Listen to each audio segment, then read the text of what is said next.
Okay, now we're on to the final leg of my Blu-ray collection in terms of these longer parts.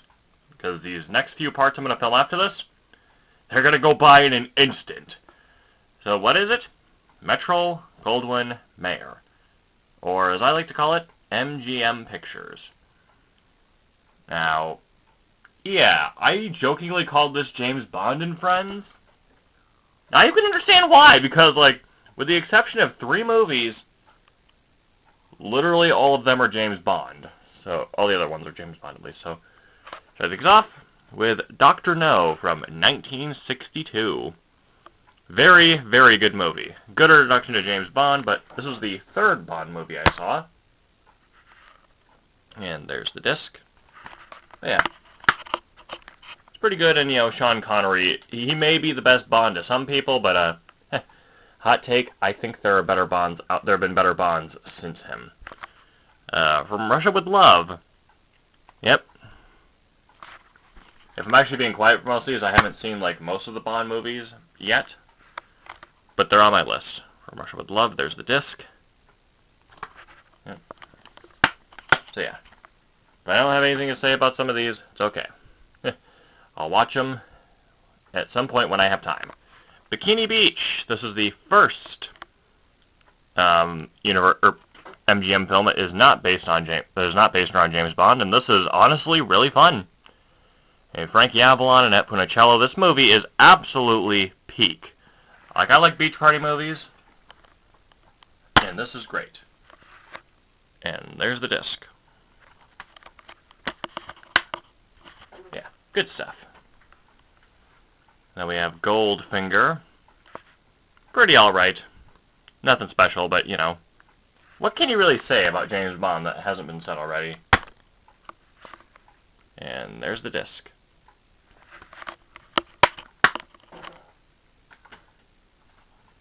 And Thunderball from 1965. Yeah. Never Say Never Again was actually based on this. And there's the disc. Yeah. There we go. And then You Only Live Twice.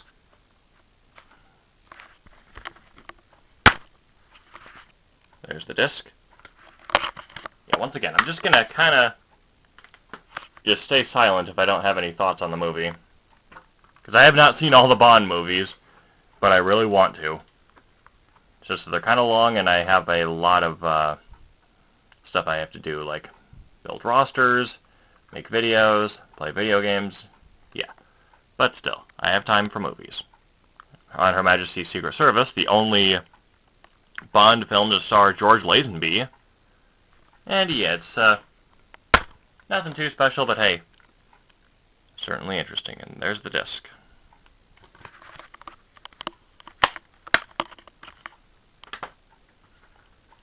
And Diamonds Are Forever, Sean Connery's real final Bond film from 1971. And there's the disc. I'm going to ignore the vibration of my phone. Here we have Live and Let Die from 1973, Roger Moore's Bond debut. And from what I've seen in the trailers, pretty dang good. And there's the disc. Now we move on to the very first James Bond film I ever saw, The Man with a Golden Gun from 1974. Yep, I saw this while I was asleep over at my friend's house when I was a kid, and I thought, yeah, this is basically I knew about James Bond through the GoldenEye video game on the N64, but never did I actually see any of the movies until Golden Gun. And there's the disc. Yeah, it's a pretty solid introduction to the, well, it was a solid introduction for me for the James Bond movies. Yeah. And then The Spy Who Loved Me. Everybody knows how good this movie is. It's iconic and memorable. And there is the disc.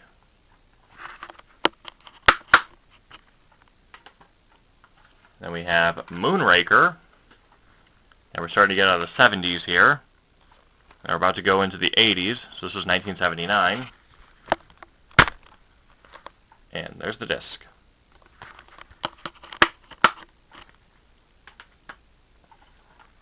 For Your Eyes Only from 1981.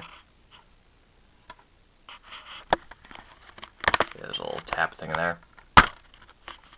And there is the disc. Huh, it's actually going by a lot faster. And Octopussy from 1983. Yes, that's really what it's called. Is a very weird Bond film that's actually got a lot more comedy to it than one would think.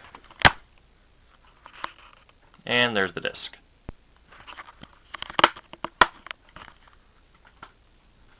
And then A View to a Kill from 1985. This was Roger Moore's last Bond film, and yeah, he actually served the longest at 12 years across 7 movies. And there's the disc. And yeah, he was nearing 60, and it's actually pretty great to see him do his own stunts. Anyways, moving on to Timothy Dalton's Bonds, The Living Daylights from 1987. Not bad, but I mean, Bond's personality adjustment to be a cold-hearted secret agent and also ruthless killing machine, more by the books. I mean, it's alright. And there is the disc, and there's an ad for the 007 Legends video game.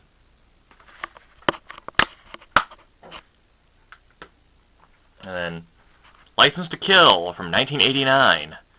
This would be the last James Bond movie for a while. Like literally until 1995. And there's the disc. Now we're taking our second Bond break with All Dogs Go to Heaven. The Don Bluth movie that, yeah, I didn't know this was actually made by produced by MGM, but apparently, yeah. It actually is produced by it actually was produced by MGM Pictures. Huh. Or at least they own the distribution rights. And there's the disc. But yeah, this movie's a classic. And hey, it's the origins of the big-lipped alligator moment. If any of you guys have seen the Nostalgia Critics and want to know exactly where that came from, this big-lipped alligator is actually the reason why we have big-lipped alligator moments. Okay, moving on before I go totally insane. GoldenEye from 1995. Oh yes, this is a fun movie to watch. I'm totally not biased because the video game is also awesome. And there's the disc. Pierce Brosnan to me is the definitive James Bond, and I will stand by that until I die. Speaking of dying, tomorrow never dies. Yeah, not the best segue, but hey, what can you do? This is from 1997. And yes, it got a video game adaptation, and no, it's not very good. And there is the disc.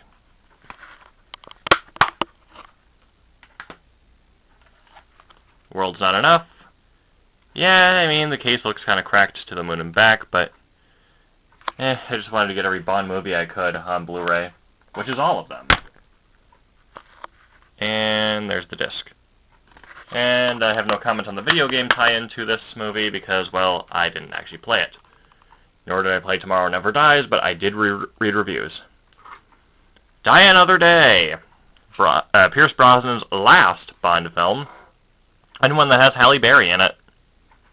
Pretty good stuff. And there is the disc.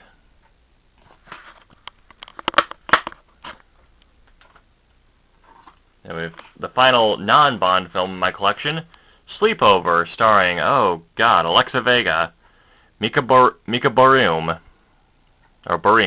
Jane Lynch, Sarah Paxton, Brie Larson, Steve Carell, and Jeff Garlin.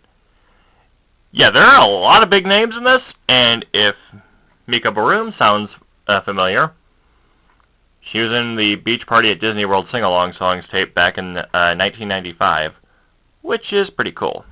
Yeah, this is honestly a really fun movie to watch. It's cheesy, but I mean, come on. It's a comedy film from 2004. Like, you have to expect a lot of family-friendly cheese in there. Oh yeah, okay, now back to the Bonds, with the Daniel Craig era wrapping us up. Casino Royale from 2006. I mean, people say this is a good Bond movie. It's based on the very first book that was written in the 50s. And there's the disc. But I'm just going to be honest, Pierce Brosnan is still a better Bond. The Daniel Craig movies are fun, but it's just like, honestly, I like the Pierce Brosnan era. Quantum of Solace.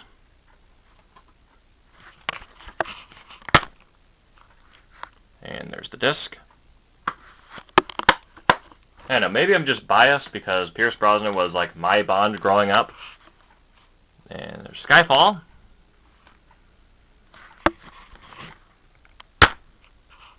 And there's the disc. This movie came out in 2012, and Quantum of Solace was 2008. There's Spectre from 2015.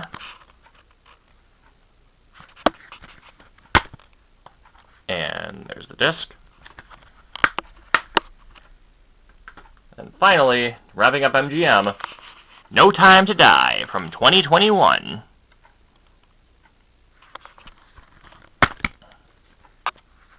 And there's the Blu-ray. Oh, there's the bonus material disc and the DVD. And that's it for MGM. Join me next time when I go over some smaller videos and talk about the other films in my collection. Until then, I'm